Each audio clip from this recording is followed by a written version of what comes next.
Hi, and welcome to the channel. After traveling for 3.5 years and visiting 47 states, we're going to be rewinding the clock back to day one when we bought this rig right here, and we're going to be talking about all the things that we had no idea about. This is going to be a fun one, so let's get started. Yep.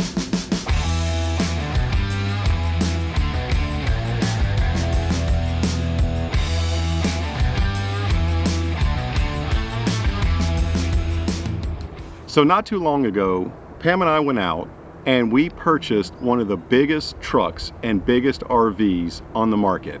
A couple of RV newbies going out, never camped before, never stayed in an RV before, never even rented one. No. To go try it out to see if we even like it.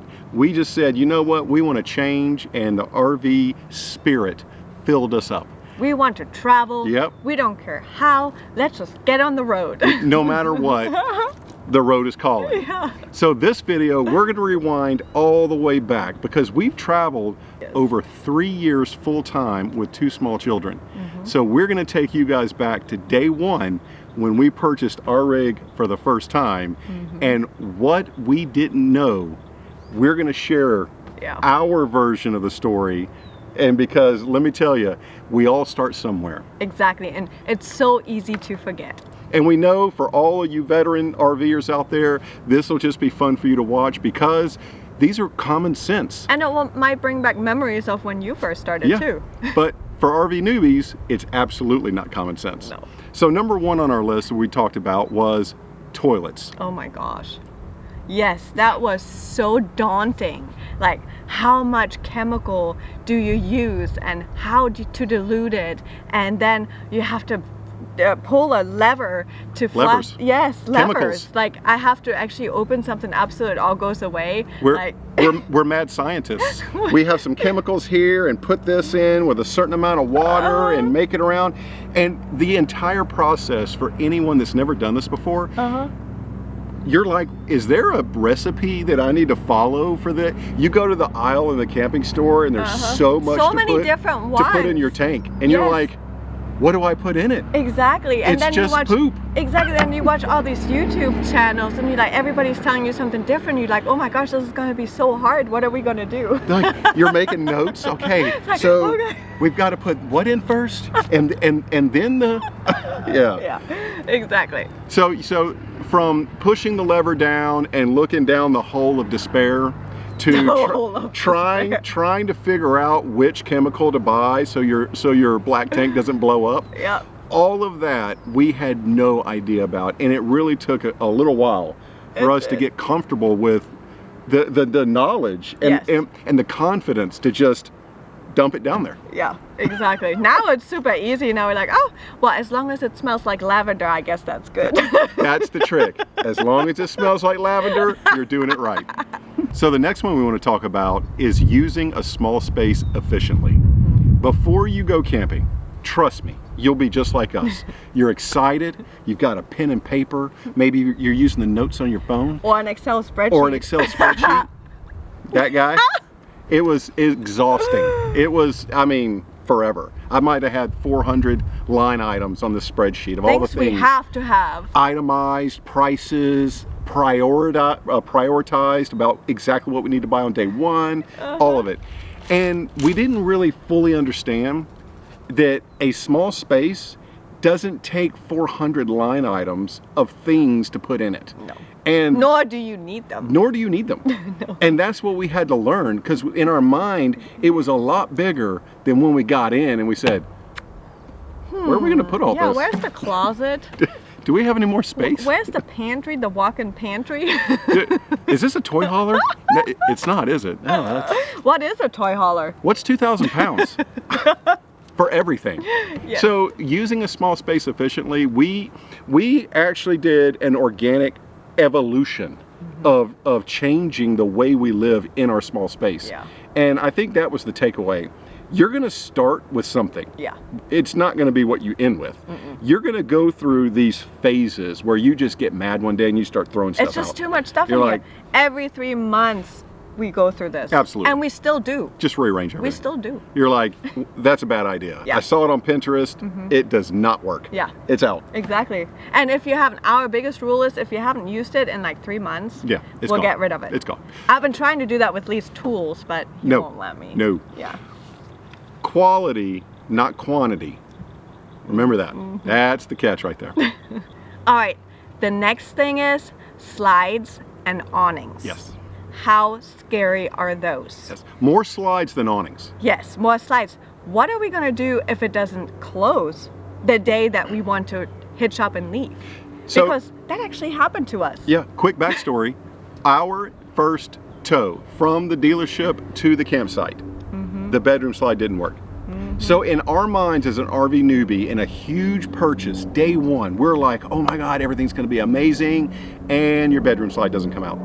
And the guy that's dropping it off has no idea what's wrong with it. Yeah. Have a nice day. And so You're I like- guess from day one, it just shakes you to say, what happens if they don't come out? Yes, or don't go in. Or don't go in. At least you can still leave if it won't come out. So here's a tip. If you don't know how to put your slide in without any power, where you go to push the button and it does not come in, how do you put your slide in? Ask yourself that. Yeah. And if you don't know, Get the book. pause the video, Yes. and go do it, and then come back. Find the sequence, Yes. how to undo whatever is wrong with your slide. Our neighbor had a beautiful Class A, and he comes knocking on the door right the day he was leaving and said, hey Lee, can you guys come help us? We have a problem. Yeah. His entire slide didn't come in, and we open the door and we look, his motor is sheared in half, broken. Yeah. So we take a ratcheting breaker bar and a couple of deep well sockets and we ratchet his slide back closed just so he can get on the road. Yep. You never know what's gonna happen. So your slides and your awnings, you really need to know Yeah. How to how have to a quick handle fix. them. Yes, exactly. Yeah. So for RV newbies, Yeah. definitely. Very That's, daunting, very scary. when they work, great. When they Yes. don't, Yes. yeah. And as for awnings, are you kidding me? When are you ever able to use them? It's always windy, especially when you're out west. It's like, oh, such a sunny day. I would love to sit at my picnic table, but it's pretty baking hot. There are So- two things we never use, the oven Yes. and the awning. Yes. And it's because it's always windy. And when you watch this big awning start flapping up, you're just like, pull it in! Yeah, pull it in. Pull it in! And it's like, it's so beautiful when it's out and I love it so much. But you don't want it to break, so So for RV newbies, you're not the only one out there that is awning nervous Yes. about when every single time the wind is whispering past it Exactly. and it starts to shimmy a little bit and you're like, oh, pull it in, pull it Oh my in. gosh, pull it. Yeah, it's hilarious. We do the same thing. Yes. So the next big topic that we had as RV newbies, no clue what we're doing, just go out in the world with a big rig and conquer the highways and interstates and campgrounds of America. The first time we pulled in, and actually it wasn't very far because if you watch our first time towing fail, we went from one side of the park to the next side of the park, and you can see in that video, and we'll put the link above, you can see in that video that when we were there, we were scared to death of pushing auto level. Yes. Well, and it's not just the auto level, but the all retract. Yes, That is the scariest button on the whole entire system. all retract. Because what do you mean all Everything. retract? Bring it the all in. front too? The whole rig is going to go planning nose down into the ground. Yes. And then auto level, the thing is moving up and backwards and forth. It twists around and you're just like, oh my gosh, it was so scary. I hope it knows what it's doing Yeah. because we have no idea what you're doing. No idea. We're like, this thing is just moving Oh. and dancing and it's just, You're just like, oh you my just want to gosh, get into it. You're like, get the what are you truck doing? away. Yeah, it was scary. And all these things, again, for every seasoned RVer out there, you guys are probably watching us like, what is wrong with you two? We say the same thing. We have no idea what's wrong with us. Yes. We go out and we're looking at this thing and it's doing all kinds of stuff and we're just like, No. I hope it works. That was so scary. Yeah. So the next thing we want to talk about is appliances. Appliances, when you get into a rig, it has all kinds of features. It has big screen televisions if you have bigger rigs. So they have all these appliances that we're just not used to. One of the first ones was a convection microwave. Yes. Never cooked with a convection oven before. Who uses Just never that? owned one.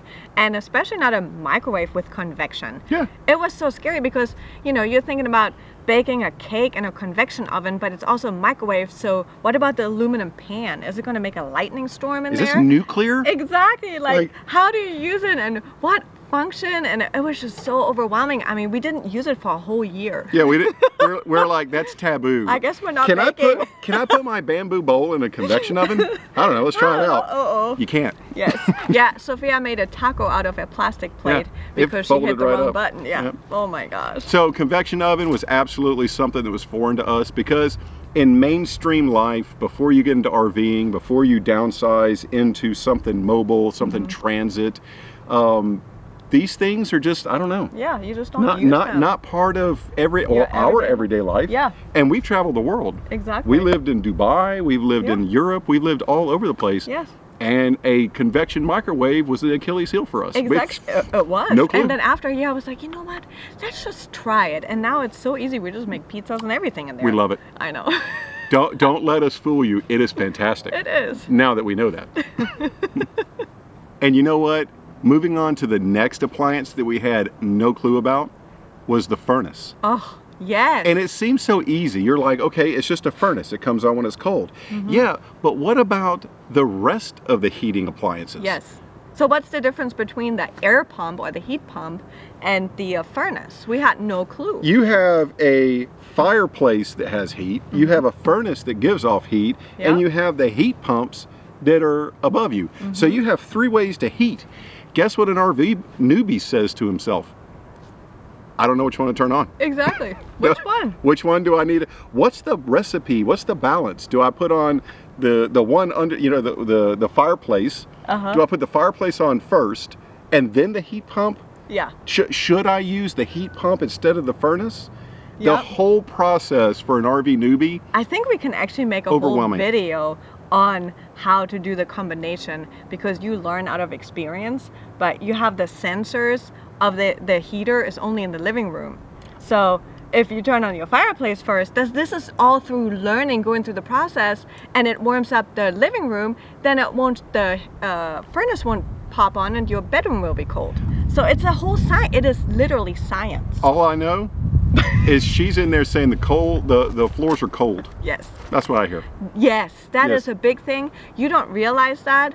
It makes totally sense, but you don't realize how cold the floors get in the winter. Ice. If you're in the cold, if you're in the cold weather climate in your rig, ice. And at that point, they all come on. Yeah. You turn everything like, on. You're like, it's freezing outside. Everything. I'm staying roasty toasty. So whoever designed it, there are 3 individual ways to heat your Yes. rig. Yes. If you have a rig like ours, use them all. That's what that's what we just Use them all. turn them all on. I like it. And the last appliance that just, Our favorite one. I have no words. If you watch our channel, it will not be long before you hit a video where we are tinkering with our water heater. And then a couple more videos later, guess what? We're back to the water heater. The water heater is the #1 fail Yeah. of all time. Yeah. There is nothing on the rig that will fail more than a water heater. At least ours. I mean, At I least don't know ours. about yours. but Maybe yours is ours- fantastic. Yeah, ours, we're just having Yours issues state with of it. the art. Yeah. Ours, no. I think they dug ours out of the dumpster and said, "Hey, I found one." Yeah. And then, Because it's horrible. and then we try to make it better, and we make it worse. We actually, so we want to confess, full stop. We're gonna tell the whole world. We have no idea what we're doing when we do plumbing. None. In fact, we took a perfectly good aluminum tank and it had plastic fittings all over it, and those plastic fittings cracked, and we said, okay, we're gonna make it better by introducing dissimilar metals to it consistently. We put it on the back, we put it on the front, we put it everywhere. It's a ticking time bomb is what it is. Yeah. We are the worst plumbers in America. Yeah. So I'm just gonna come out and say it. My failures are epic. My plumbing skills are 0. I have no idea why this thing is leaking, but it is absolutely leaking. So we just want to come clean and say that we have no idea what we're doing when it comes to a water heater. And thanks to you, we figured out that we're the worst plumbers. Actually, we didn't know we were doing it wrong until you told us you're doing it wrong. What are you doing? We said, what are you thinking? Oh my goodness. Yeah. Thank you for everyone that contributed in the comments to let us know that you can't do that. And you know what? You're right. Yeah. You can't do that. So we have to go now find a new way to fix. So being a newbie, don't go to the camping stores and expect them to give you their best knowledge. Yeah. Because we bought these brass fittings at the camping store, them knowing what type of water heater we had, and they said, this is what you can use, this is perfect, no worries. Yep. We gave them the model number, we gave them the part number, we gave them the VIN number, and they said, no problem, and they handed you a brass fitting. Yep. And you're like, okay. Okay. It's $5. And we're thinking, well, this is a lot more solid than plastic, so what can go wrong? RV newbie to the rescue. Yes. So don't worry, you're not alone. We're here to show you the way. We're just glad if we can help somebody by not making the same mistake. Don't make those mistakes. Leave your water heater alone. It's perfect the way it is. Don't try to make it better. Leaking or not, just use it. Yes. So the next thing we want to talk about is sealants and solvents. I'm going to be completely honest. There is almost a 99.9% chance that everyone watching this right here is saying the same thing. Yes, I agree. Sealants and solvents, I have no idea how to do it. Yeah. It's a real thing. You're not alone when it comes to sealants and solvents. We have no idea which ones to put on. There were sealants and solvents. I'm just going to tell you a little story. I went to Home Depot for our first sealant on our back of our rig. I said, hey, there's a gap. I'm going to solve that. I'm going to go to the box store. I went to Home Depot and I got some silicone and I smothered it on there. And a neighbor came by and said, well, hello neighbor, what are you doing? And I showed him and he just laughed at me. And I said, look, I'm a professional here. Let's just say RV Newbie struck us pretty hard because I'm out there after it dries trying to scrape this stuff back off. So there is a process for it. There are certain sealants that you should use and shouldn't use. We will do an entire video on that because it would take an entire video to show all the different solvents, sealants, all the different ways to apply, where you need to apply it. Preventative maintenance, so important. It's exhausting and it's overwhelming, but that's what YouTube is for. That's what the people with the knowledge, sharing that with all of us, that's what they're there for, because there's no way that anyone that just went out and bought a rig would have a clue what you're talking about. Yeah. You just go to the camping store, you go to the aisle and you're like, I'll take the white one and the clear one, the black one, the gray one. And I'm in the car and he comes to the car with this armful of stuff. I'm like, what is that for? Honey, it was on sale. Are we building a house? Yeah. I thought we were RVing. Yeah, so just let you know, sealants, it's a whole different animal. But yeah, we're still confused. Yeah. Another big one that is very confusing and overwhelming is rig power. Oh yeah. Okay, so you're used to, in your house, you plug in anything. It doesn't matter what the wattage is, you just plug it in and it works, right? Look at that. Well, magic. When you live in an RV and you have a 50 amp or a 30 amp, that doesn't work. If you have your convection oven and your Instant Pot and your 2 ACs on, something might not go right. Put it this way, you're an RV newbie, you go out and buy this big thing, whatever it is, big rig, you're happy, and the first thing someone tells you is, don't burn it up. Yeah. You're like, what? Yeah. What are you talking about? Don't forget your surge protection. Yeah, that's another one. What's surge protection? You have to have the right one, not the wrong one. You need an electrical management system, EMS. You don't need just a basic one. Don't let dirty power ruin your rig. It gets so overwhelming and they say, well, what are you, 30 amp or are you 50 amp? And you're like, I don't know. I don't even know what you're talking about. This is a real thing, and that rush of information and fear that you have about burning up everything you just put on a loan that you're still paying on, and you say to yourself, I hope I don't burn it up. So you take this big cord and you go to the box and you look out and you say, well, this one's this way, so I'm just going to put it right there. Yeah. And then click and hope for the best. We say it like that because it's true. The first time for an RV newbie, when you go out and you hook up rig power, you might have a little confidence, but it's not a lot. Yeah. You're like, You do Yeah. one of those, I hope it honey, works. did it work? And it's not until later on that you get that confidence, that you know after you troubleshot a little bit, after you Yeah. after things break on you, or you plug it in about 100 times and it works, and you're like, huh, I got this. It's not that bad. I'm the man. So rig power, it is a real thing. Surge protection, all of it, it gets a little complicated sometimes, especially when you have to start troubleshooting your own appliances when they break, and it just, a lot of this just gets a little overwhelming. So we want to share that with you, that you're not alone. Yeah. We all started, we all know, but you know what? It's pretty simple. The industry has pretty much made it universal.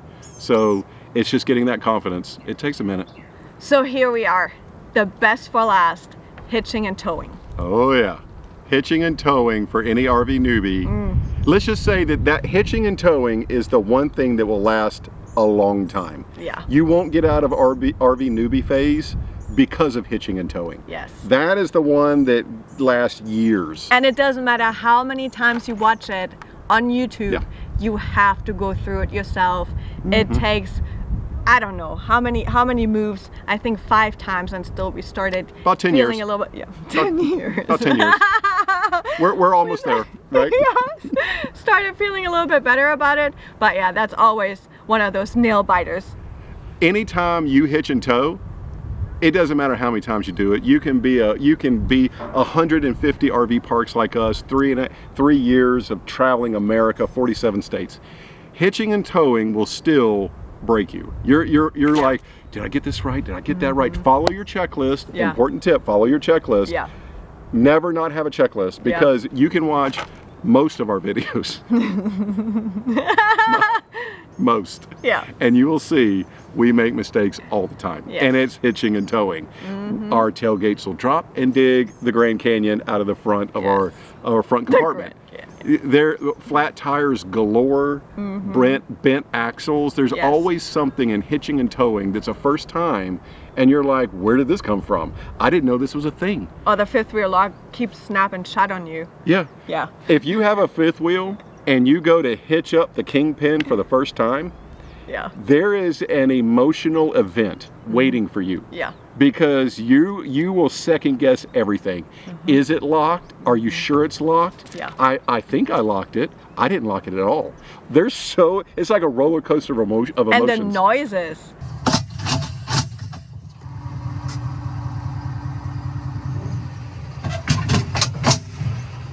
Oh my goodness. It's just so loud The and creaking, forceful and the cracking. Yes. The banging. Yes. The dragging. Oh my gosh. Yes. The screaming. The screaming. Stop! Yeah.